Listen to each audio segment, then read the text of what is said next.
নারী ও মানুষ, নর ও মানুষ, সৃষ্টি মহান স্রষ্টার, কর্মগুণে আমরা মানুষ। আসসালামু আলাইকুম প্রিয় দর্শক, সবাইকে স্বাগত ও শুভেচ্ছা জানিয়ে শুরু করছি এনটিভি নিয়মিত পাক্ষিক আয়োজন মহিলাঙ্গন। আপনাদের সাথে আমি আছি মহসিনা শারমিন নিশাত। দর্শক, শুরুতেই রয়েছে সময়ের প্রশ্ন। নারী ও মানুষ, নর ও মানুষ। সময়ের প্রশ্নের জবাব দিচ্ছেন ডক্টর সালমা আইনি, বিশিষ্ট শিক্ষাবিদ এবং লেখক। আসসালামু আলাইকুম রহমতুল্লাহি ওয়া বারাকাতুহু। কিছুদিন পরেই রামাদান শুরু হতে যাচ্ছে। জি, সকলের প্রতীক্ষিত একটি মাস। তবে প্রথমেই জানতে চাইবো যে এই যে রামাদান মাস সামনে আসছে, এর জন্য ঠিক আমাদের এই মুহূর্তে কি কি ধরনের প্রস্তুতিগুলো নেওয়া উচিত? রামাদান আসার আগে থেকেই আসলে প্রস্তুতি শুরু, কারণ এই যে মাসের ভিতর দিয়ে আমরা এখন যাচ্ছি, অত্যন্ত পবিত্র মাস। আল্লাহ সুবহানাহু ওয়া তাআলা রমাদানুল মুবারককে যাতে সত্যিকারের অর্থে আমরা অর্থবহ করে তুলতে পারি, এই জন্যেই এই প্রস্তুতি নেওয়া প্রয়োজন। তার মানে আমার রামাদানের জন্য যে একটি চক আউট করবো, একটি প্ল্যান, সেই প্ল্যানটির প্রসারিত রূপ নেবে হচ্ছে এই মাসগুলোতে। তো সেই ক্ষেত্রে আমরা কোরআন তেলাওয়াত বেশি বেশি করে করতে পারি, নফল ইবাদত বাড়িয়ে দিতে পারি, এবং আমার চারিত্রিক এবং সেলফ মোটিভেশনের জন্য আমার যা কিছু করা প্রয়োজন রয়েছে সেগুলোকে আমি এখন থেকে চর্চা শুরু করে দিতে পারি, যাতে করে রামাদানের সময় আমার জন্য সব কিছু সহজ হয়ে আসে। মানে যদি আমি এখন থেকে অভ্যেস শুরু করি, তাহলে এটা আমার জীবনের অংশে পরিণত হবে, এবং সেই ক্ষেত্রে রামাদানে খুব বেশি আমাকে নতুন করে কষ্ট করতে হবে না। আরেকটি বিষয় হচ্ছে, রামাদানের সাথে জড়িত রয়েছে তারপরে ঈদ উল ফিতর। তো সেই ঈদের একটা প্রস্তুতি থাকে, সেই প্রস্তুতিও আমরা এখন থেকে নিতে পারি। আমরা রামাদানে যেই দান সাদাকা ইত্যাদি করার জন্য মন স্থির করব, যদি কাউকে আমরা কোনো গিফট দিতে চাই, কোনো এতিম শিশুদের জন্য কিছু করতে চাই, বয়োবৃদ্ধদের জন্য, যাদের কেউ নেই, দুস্থ বয়োবৃদ্ধ, তাদের জন্য কিছু করতে চাই, এরকম আরও আমাদের সমাজে যে সেক্টরে যারা অভাবগ্রস্ত রয়েছেন, যাদের আশেপাশে কেউ নেই সেভাবে তাদেরকে দেখে রাখার মতো, আমরা একটি স্কিম নিতে পারি যে রামাদানে আমরা তাদেরকে যে সাহায্যগুলো করতে চাই, যে পদ্ধতিতে সব কিছু আমরা, যদি ওই যেটি বললাম, যদি কেনাকাটার বিষয়টি থাকে, আমরা সব কিছু এখন থেকে কিনে ফেলতে পারি, যাতে রামাদান মাসটিতে আমরা প্রচুর সময় ঘরে দিতে পারি এবং আমরা ইবাদত বন্দেগীতে নিজেকে স্থির রাখতে পারি ইনশাআল্লাহ। এবং আপা, ইদানিং দেখা যায় যে সকলেই বা অনেকে আছে যারা হয়তো অনেক বেশি ঈদের শপিং নিয়ে এখনই মনস্থির করে রেখেছেন এবং অনেক জায়গায় ডিসকাউন্ট চলছে, অনেক বেশি বেশি শপিং করছেন। তো সেখানে অবশ্যই আমরা সবাইকে রিকোয়েস্ট করতে পারি যে ঠিক আমরা ওই জায়গাটা যতটা কনসেন্ট্রেট করছি, তার চেয়ে বেশি বোধহয় মনোযোগ দেওয়া উচিত রামাদানের যে প্রিপারেশন, ওই জায়গাটা। জি, আর আমাদের এটিও মনে রাখতে হবে যে কোনো কিছু মূল্য হ্রাস করা মানেই যে সেটি আমার হতে হবে এমন কোনো কথা নেই। আমার যেটুকু প্রয়োজন আমি সেটুকু। রামাদানের একটি বিষয় কি, কোনোভাবে যেন আমি অপচয় না করি, এবং সংযম। তো সেই সংযমটি এখনই শুরু করে দিতে হবে, এবং নিজের জন্য কেনাকাটা, অন্যান্যদের জন্য যেটুকু প্রয়োজন, নিশ্চয়ই আনন্দের বিষয় আমরা করব, কিন্তু সব কিছু আল্লাহ সুবহানাহু ওয়া তাআলার পরিমিতি বোধ তিনি যেভাবে বলেছেন রাখতে হবে নিজের মধ্যে, সেটিকে মাথায় রেখে। আর সেই ক্ষেত্রে আরও মনে রাখতে হবে, মুসলিম বিশ্বের অনেক জায়গায় অনেক কিছু ঘটে যাচ্ছে, তাহলে সবাই হয়তো সেই রামাদান সেভাবে পালন করতে পারবেন না, তাদের মধ্যে ঈদ হয়তো বা সেভাবে আসবে না। তো আমাদের সেই যারা অসুবিধার মধ্যে রয়েছেন, কষ্ট দুঃখে নিপতিত রয়েছেন, তাদের দিকে মনোনিবেশ করে, তাদের কথা মনে করেও আমরা আমাদের সব কিছুকে একটা গণ্ডির মধ্যে নিয়ে আসতে পারি, সেটি করা উচিত হবে বলেই মনে করি। অবশ্যই। এবং আপা, ঠিক এই পরিপ্রেক্ষিতে একটি প্রশ্ন করি যে যারা খুবই কষ্টের জীবন পার করছেন, আমরা কিন্তু দেখতে পাই যে এই কষ্টের জীবনের মধ্যেও তারা আল্লাহ তাআলার শুকরিয়া আদায় করছেন, তারা ইবাদত করছেন, তারা সবকিছুই কিন্তু সুন্দরভাবে করছেন। কিন্তু আমরা যারা খুব স্বাভাবিক রয়েছি, সুন্দর রয়েছি, ভালো রয়েছি, সবকিছু থাকার পরেও তাদের মধ্যে আসলে ওই যে একটি স্যাটিসফ্যাকশন কিংবা শুকরিয়া আদায় করার যে প্রবণতা, এটি আসলে একটু কম হয়ে যায় কখনো কখনো। এটি আপনার কাছে কি কারণ মনে হয়, কিংবা এখান থেকে বের হয়ে আসার উপায় কি হতে পারে? প্রথম কথা হচ্ছে, আল্লাহ সুবহানাহু ওয়া তাআলা আমাদেরকে কোনো পরীক্ষাই দেননি। জি। আমরা যদি কম্পেয়ার করি এমনকি আমাদের সমাজেই অনেকের চাইতে আমরা অনেক বেশি বেশি ভালো রয়েছি। জি আপা। তো আমাদের সবসময় উচিত হবে নিচের দিকে তাকানো, কে কী অবস্থানে আমার চাইতে কষ্টকর পরিস্থিতিতে রয়েছেন, সেটি যদি আমরা মনে রাখি তাহলে মন কোমল হয়ে যাবে এবং আল্লাহমুখী হওয়ার জন্য এটি একটি বাস্তবতা। যত বেশি আমরা নিজের মনকে কোমল করে ফেলবো, এবং যেটি বললেন যারা কিনা অত্যন্ত নির্মমভাবে কষ্ট পাবার পরও তারা আল্লাহ সুবহানাহু ওয়া তাআলার প্রতিটি তিনি যা নির্ধারণ করেছেন তাতেই তাদের তাকদীরের উপরে তারা সন্তুষ্ট রয়েছেন, এটি তো বিশাল ব্যাপার। সেরকম কোনো কিছুতে তো আমরা পড়িনি। কাজে আমাদের মনে রাখতে হবে যে আসলে বিশ্বাস এবং আল্লাহ সুবহানাহু ওয়া তাআলার যে তাওয়াক্কাল, তার কতখানি এটি কত উচ্চ মর্যাদা একজন মানুষকে নিয়ে যায়, যিনি কিনা সবচেয়ে কঠিন অবস্থায় পড়ার পরেও আল্লাহ তাআলাকে কোনো রকম দোষ দেওয়া তো অনেক অনেক দূরের চিন্তা, বরঞ্চ আমি রাজি খুশি এটি বলে ওই দুঃখকে তিনি বরণ করে নিয়েছেন। তো আমাদের অবশ্যই এগুলো খেয়াল করে, যেটি বললাম, মন এবং মস্তিষ্ককে ঠান্ডা এবং নরম করে ফেলা উচিত, যাতে করে আমাদের মধ্যে কোনো রকমের অতিরঞ্জিত কোনো কিছু মাথাচাড়া দিয়ে না ওঠে, এবং আমরা যাতে করে অনেক বেশি আল্লাহ অভিমুখী হই। নবী সাল্লাল্লাহু আলাইহি ওয়াসাল্লাম কীভাবে জীবন পার করেছেন সেটির দিকে আমরা নজর দেই, এবং সিরাতের দিকেই আমাদের মন, হৃদয়, আত্মা সব কিছুকে আমরা বিলীন করে দেওয়ার চেষ্টা করতে পারি। আল্লাহ কবুল করুন আপা, আমাদের সবাইকে কবুল করুন। আপা, এবার অন্য একটি বিষয়ে যাব, সেটি হচ্ছে অনেকেই মনে করে থাকেন যে ভাগ্য, যেহেতু আমরা সকলেই জানি যে তকদির নির্ধারিত, এবং সেই জায়গা থেকে অনেকে মনে করেন থাকেন যে ভাগ্য যেহেতু আগে থেকে নির্ধারিত রয়েছে, সেক্ষেত্রে আসলে ইবাদা করে কিংবা নিজের ভাগ্য পরিবর্তন করার তো কোনো সুযোগ নেই, জান্নাত জাহান্নাম সব কিছু আগে থেকে নির্ধারিত রয়েছে। তো এই যে একটি ধারণা, এটি আসলে কতটুকু সত্য, এবং এটির একটু বিস্তারিত জানতে চাইব। জি, তাকদীর তো অবশ্যই লিখেছেন, আল্লাহ সুবহানাহু ওয়া তাআলা লিখে রেখেছেন, কিন্তু তিনি আরেকটি জিনিস সাথে দিয়ে দিয়েছেন যখন তিনি মানুষ সৃষ্টি করেছেন, সেটি হচ্ছে ফ্রি উইল। একটি মানুষের ফ্রি উইল রয়েছে, তার চুজ করার ক্ষমতা রয়েছে, এই ক্ষমতা আর কাউকে দেয়া হয়নি। এই পুরো সৃষ্টি জগতে আর কেউ নিজের পছন্দ মতো পথ বেছে নেবেন এই ক্ষমতা তাকে দেয়া হয়নি। তো মানুষকে আল্লাহ সুবহানাহু ওয়া তাআলা যেমন সুউচ্চ মর্যাদার অধিকারী করেছেন, তাকে তিনি আশরাফুল মাখলুকাত বলে সম্বোধন করেছেন, সে তার একটি অন্যতম কারণ হচ্ছে মানুষ চাইলে তিনি এত উপরে যেতে পারবেন যে যেই পরিস্থিতি জান্নাতে তৈরি হয়েছিল, কারণ আমরা জানি কেন জান্নাত থেকে কেন আমরা পৃথিবীতে এলাম, এবং সেই ঘটনা আমাদের জানা রয়েছে। তো সেই ক্ষেত্রে যেটি হলো যে হ্যাঁ, তাকদীর লেখা রয়েছে, কিন্তু আমার জন্য আল্লাহ সুবহানাহু ওয়া তাআলা পথ খুলে দিয়েছেন, এবং আমি আমার সব কিছু রিজিক নির্ধারিত, সব কিছুই নির্ধারিত। এখন আমার উপরে যেটি দায়িত্ব সেটি হচ্ছে এই রিজিকটি আমি বা আমার তকদিরটিকে, আমি তো জানি না কি লেখা রয়েছে, কাজে আমার নেগেটিভ ভেবে নেওয়ার কোনো প্রয়োজন নেই। আর পজিটিভও যদি আমি ধরে নিই যে হ্যাঁ, আমার সব কিছু ইনশাআল্লাহু তাআলা, আল্লাহ তাআলা দয়া করলে পজিটিভ হবে, সেই ক্ষেত্রে ওই পজিটিভটিকে তো আমার অ্যাচিভ করার জন্য কষ্ট করতে হবে। আমি যদি এখন বলি যে আমি একটা পরীক্ষা দিতে যাচ্ছি, ঠিক আছে আমি পড়বো না, আমি কিচ্ছু করবো না, সব তো নির্ধারিত, তাহলে কি করে হবে? পরীক্ষা দিতে গেলে প্র্যাকটিক্যালি সবাই পড়াশোনা করেই যাবেন, কেউ কিন্তু বলবেন না আমি পড়াশোনা না করে তাকদীরের উপরে ছেড়ে দিয়ে চলে যাচ্ছি। ঠিক একইভাবে আমার যখন এই পৃথিবীতে চলছি, তখনও আমার মাথায় রাখতে হবে যে আমার তাকদীর খুঁজে নিতে হবে। দোয়ার দিয়ে আল্লাহ সুবহানাহু ওয়া তাআলাকে রাজি খুশি করে ফেলা যায়, দোয়ার মাধ্যমে এবং আল্লাহর উপরে বিশ্বাসের মাধ্যমে। আল্লাহ তাআলা উনি তো যা চাইবেন তাই হবে। তো সেই ক্ষেত্রে আমি তাকে তার ভালোবাসার আকাঙ্ক্ষাই তো করব, আমি তার ভালোবাসা পেতে চাই, এটি তাকে বুঝাতে পারলে আমার তাকদীর কখনোই খারাপ হতে পারে না। এবং একজন মুসলিমের ক্ষেত্রে একটি কাঁটা ফুটে যাওয়াও হচ্ছে একটি মুমিনের জন্য ভালো, কেননা তারও বিপরীতে আল্লাহ সুবহানাহু ওয়া তাআলা কোনো একটি খুব সুন্দর কিছু একটি আমার জন্য উপহার রেখে দিয়েছেন। অবশ্যই আপা। এই যে কাটা ফুটার যে ঘটনাটি বললেন বা যে উদাহরণটি দিলেন, এই প্রসঙ্গে একটু যাই, যে আমরা যে একটু কষ্ট পাই কিংবা আঘাত পাই, এবং আঘাত পাওয়ার পরে কিন্তু আমরা অনেক অস্থির হয়ে যাই, আমরা ডিপ্রেসড হয়ে যাই, এবং ইদানিং এমনটা দেখা যায়, বিশেষ করে যারা আমাদের নেক্সট জেনারেশন টিনেজার রয়েছে, তারা এতটাই অল্প কোনো কারণে, ক্ষুদ্র কারণে ডিপ্রেসড হয়ে অনেক সময় অনেক বড় বড় সিদ্ধান্ত নিয়ে নেয়, আত্মহত্যার মতো ঘটনা ঘটিয়ে ফেলে। এই ক্ষেত্রে আসলে পরিবারের যে অন্যান্য ব্যক্তিবর্গ রয়েছেন তাদের করণীয় কি হতে পারে? প্রথমত আপনি টিনেজার শব্দটি ব্যবহার করেছেন, তার মানে হচ্ছে এটি একটি এমন একটি বয়স যেটি খুবই সেন্সিটিভ। এটি আমাদেরও ছিল, যে মানব সন্তান দুনিয়াতে এসছেন তিনি যদি সেই পর্যায়ে আল্লাহ সুবহানাহু ওয়া তাআলা তাকে নিতে চান সেই বয়সে, তাহলে এই সময়টি সবাইকে পার হতে হবে।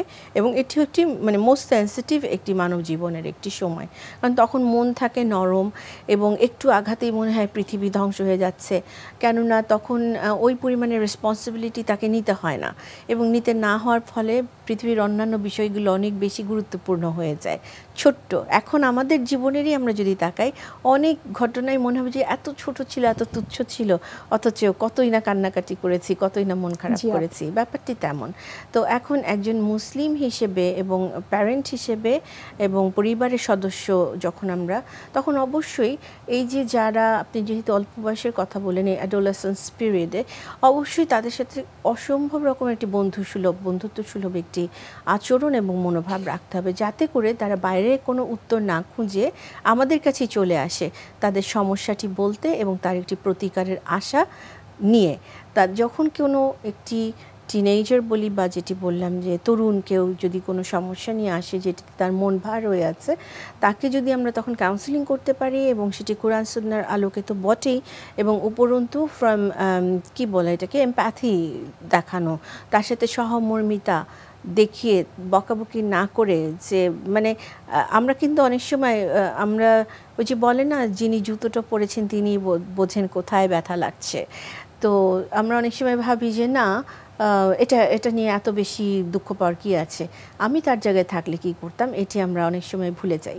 তো তাদেরকে অবশ্যই সহনশীলতার সাথে, ভালোবাসার সাথে, যুক্তির মাধ্যমে বুঝিয়ে দিতে হবে, এবং সবসময় যে আমি তোমার জন্য রয়েছি, এই যে একটি ছোট্ট যে I am yours, I belong to you, এই বিলঙ্গিংটা যদি তৈরি করা যায় তার ভেতরে, তখন দেখা যাবে যে আসলে তার একাকী বোধটা হবে না, এবং সে ভয় পাবে না যে আমি এই কথাটি বললে আমার যারা প্যারেন্টাল লেভেলে রয়েছেন বা গার্ডিয়ান রয়েছেন তিনি আমার উপরে রাগ করবেন, বিরক্ত হবেন।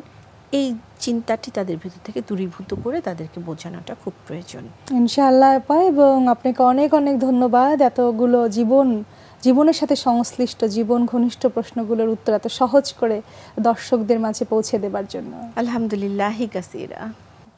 আমাদের এখনকার আয়োজন জীবন পরিক্রমা, যেখানে আমরা জীবনের সাথে অনেক বেশি ওতপ্রোতভাবে জড়িত বিষয়গুলো নিয়ে আলোচনা করে থাকি।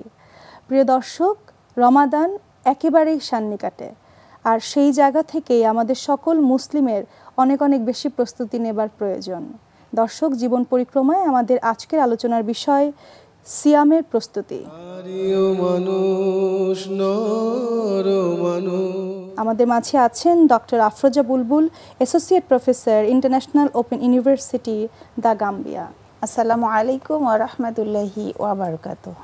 সামনেই রমাদান মাসটি আসছে, সকলেরই বোধহয় মনে একটি আনন্দ চলছে, এবং আসলে কিভাবে অনেক বেশি বেশি ইবাদত করে অনেক বেশি বেশি সওয়াব অর্জন করা যায়, কিংবা পিছনে গুনাহগুলো মাফ আদায় করে নিয়ে যায়, এটার জন্যই বোধহয় সকলের প্রয়াস এবং চেষ্টা চলছে।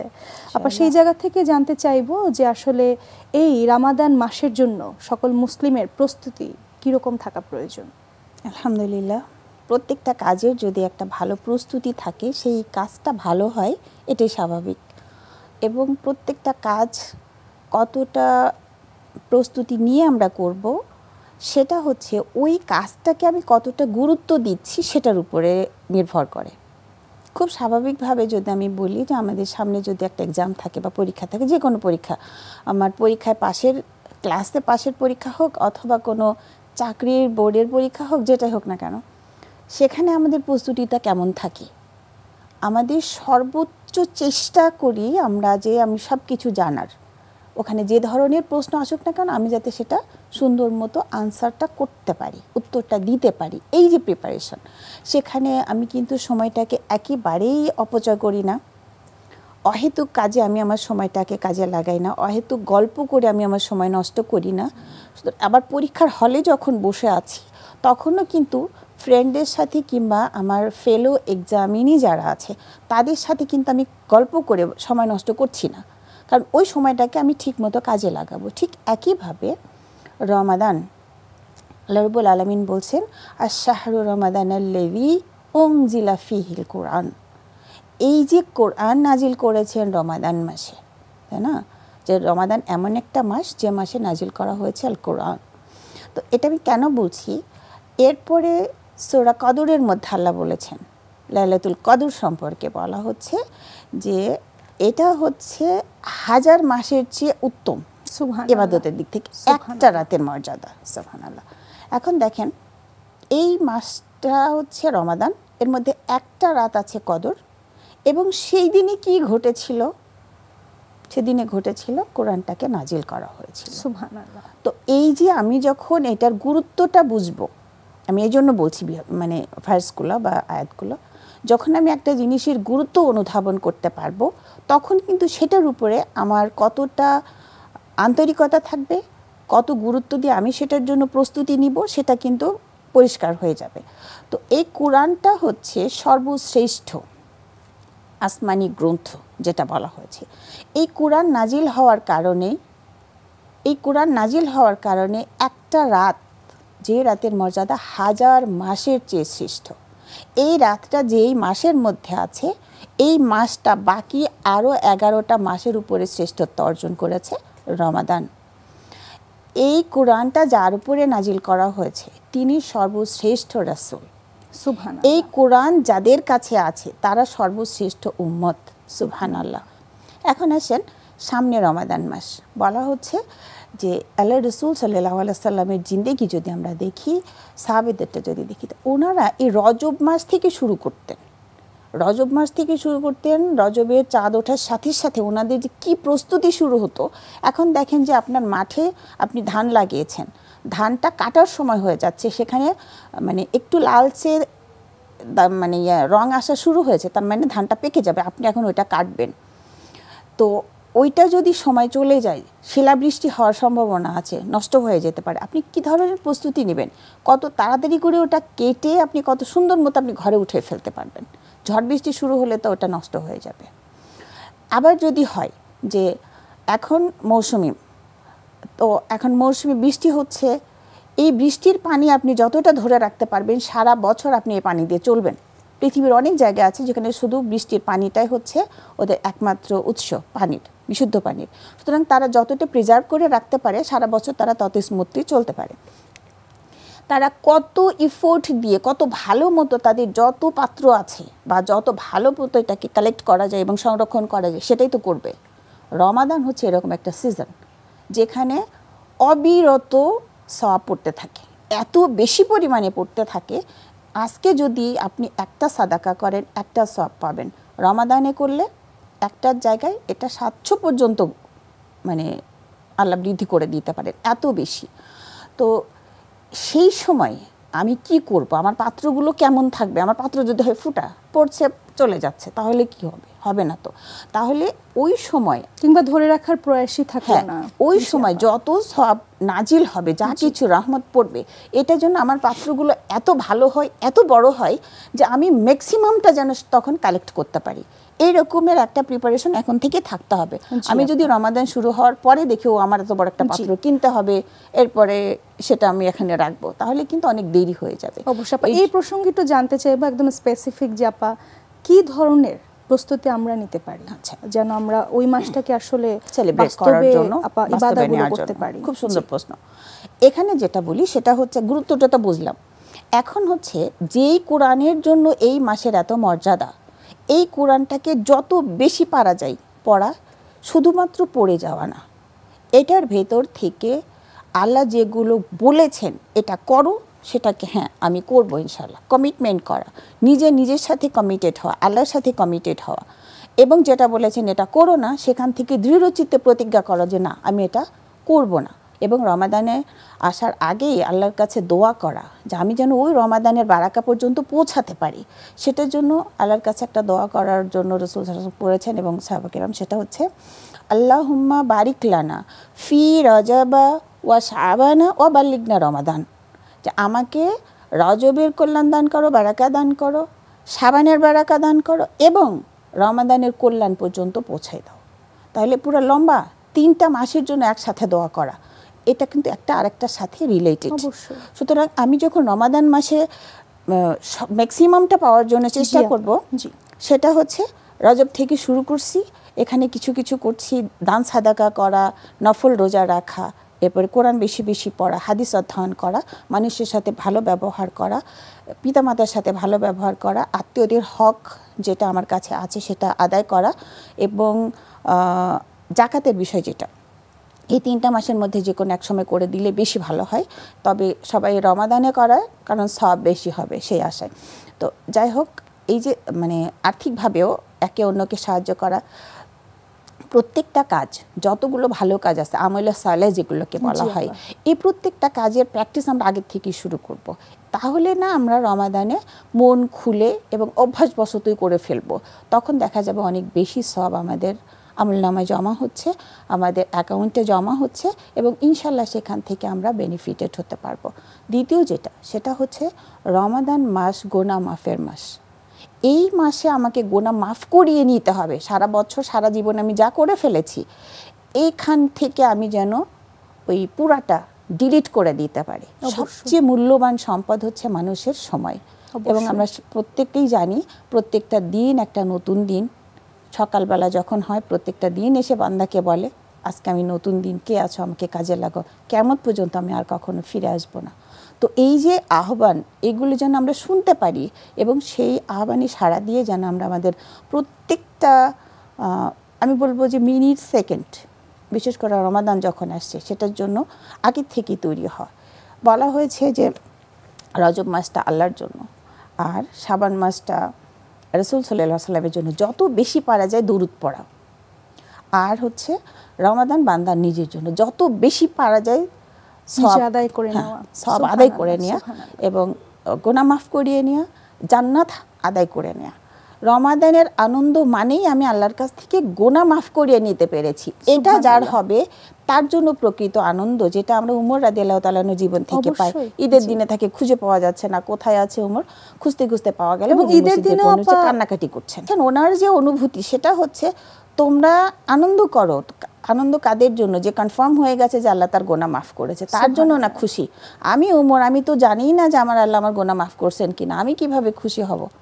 এই যে অনুভূতিটা, এইরকম অনুভূতি থাকে, তো এটা যদি আমাদের মধ্যে থাকে তাহলে সেটা কিন্তু আসল ঈদ হবে ইনশাআল্লাহ। এবং আপা, আল্লাহ তাআলা আমাদের এই যে সামনে রমাদান মাস আসছে, আমাদের সকলকে কবুল করুন, এবং আপনি যে গাইডলাইনগুলো দিলেন প্রস্তুতি সহকারে আল্লাহ রাব্বুল আলামিন আমাদের সবার জন্য রমাদানকে কবুল করে নিন। আল্লাহুম্মা আমিন। আপা, আপনাকে অনেক ধন্যবাদ। ধন্যবাদ। প্রিয় দর্শক, আমরা এতক্ষণ জানলাম যে এই রমাদান মাসের জন্য আমাদের ঠিক কিভাবে প্রস্তুতিগুলো নেওয়া উচিত, এবং ইনশাআল্লাহ আমরা বিশ্বাস করি আজকে যারা দর্শক আছেন আমাদের এই আলোচনাটা শুনেছেন, ইনশাআল্লাহ তারা প্রত্যেকে এই প্রস্তুতিগুলো নেওয়া শুরু করবেন, এবং এই রমাদান মাসে যেন আল্লাহ আমাদেরকে মাফ করেন, এর জন্য যা যা ইবাদত করা প্রয়োজন সেইভাবে করেই যেন আমরা আসলে আমাদের প্রস্তুতিগুলো নিয়ে থাকি। প্রিয় দর্শক, আপনারা দেখছেন মহিলাঙ্গন। আমরা একেবারেই শেষ পর্যায়ে চলে এসেছি। পৃথিবীর যে কোনো প্রান্ত থেকে মহিলাঙ্গন আবারও দেখতে চাইলে আপনারা ভিজিট করতে পারেন এনটিভির ওয়েবসাইটে www.ntvbd.com। এছাড়াও আপনারা ভিজিট করতে পারেন এনটিভির ভেরিফাইড ফেসবুক পেজ এবং ইউটিউব চ্যানেলটিও। প্রিয় দর্শক, আপনারা আপনাদের মতামত, অভিমত কিংবা পরামর্শ আমাদেরকে চিঠি লিখে জানাতে পারেন এই ঠিকানায়। পরিচালক, মহিলাঙ্গন, এনটিভি, বিএসইসি ভবন, 102 কাজী নজরুল ইসলাম এভিনিউ, কারওয়ান বাজার, ঢাকা 1215। দর্শক, আজকের মতো বিদায় নিচ্ছি। মহান আল্লাহ তাআলা আমাদের সুন্দর রাখুন, সুস্থ রাখুন। আসসালামু আলাইকুম। মহান স্রষ্টার কর্মগুণে আমরা মানুষ নেই